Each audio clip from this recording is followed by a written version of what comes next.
parce que tu ne trouveras pas une personne qui veut le plus ton bien que ton père ou ta mère. Donc il est important de prendre conseil des parents. Mais lorsqu'on voit des parents qui s'opposent à un mariage, et au XXe siècle, au XXIe siècle, cela existe toujours malheureusement, des gens qui s'opposent à des mariages dans leur famille, tout simplement parce que, alors on a différentes situations, soit parce que la fille est une arabe et le mari est un noir, ou vice versa, soit parce qu'il n'est pas de la même nationalité, bien qu'ils soient tous maghrébins, ou encore au-delà de cela, ils sont du même pays, voilà qu'ils ne sont pas de la même tribu.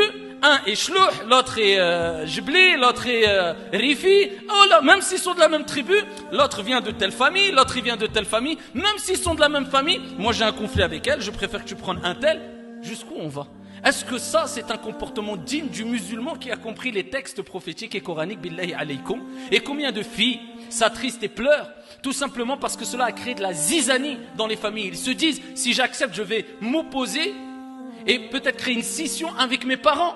Et si je refuse, eh bien voilà, je n'aurais pas pu être libre quelque part de choisir qui je voulais et qui j'aimais. Eh bien on m'a donné le choix entre choisir l'amour de mes parents ou de cet homme-là. Alors que cet homme-là est une personne pieuse au bon comportement. Alors que le messager d'Allah, alayhi salatu wassalam, a dit, idha atakum, si quelqu'un vient vers vous et qui a le comportement, est doté d'un bon comportement, de bonne moralité, c'est important, essentiel, ainsi qu'il y a la religion, eh bien, mariez-le, acceptez ce mariage-là. Et si vous ne le faites pas, plusieurs versions.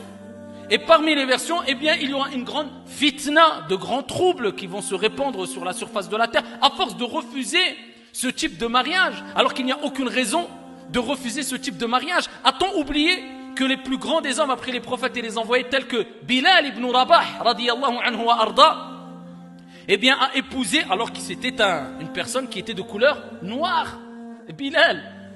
Et c'était une personne qui était originaire d'Abyssinie. Et c'était une personne qui était esclave. Avant qu'on le libère. Après que l'islam soit venu.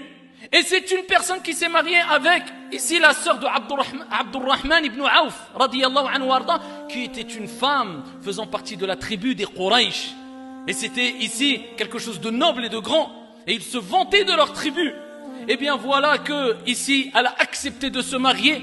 Pas parce que cet homme était noir, pas parce que cet homme était un ancien esclave, pas parce que cet homme avait des origines d'Abyssinie ou je ne sais quoi, mais elle s'est mariée parce que l'homme, eh bien, réunissait des critères qui lui plaisaient, des critères de piété, de bon comportement, de bonne moralité. Elle n'a pas jugé l'apparence, mais elle a jugé le fond et ce que renfermait cet homme-là. Et c'est ce qui est important. Car le prophète alayhi salatu wassalam a dit dans Sahih Muslim, Allah Jalla wa Ala ne regarde ni vos biens ni vos apparences, mais il regarde vos cœurs et vos actions.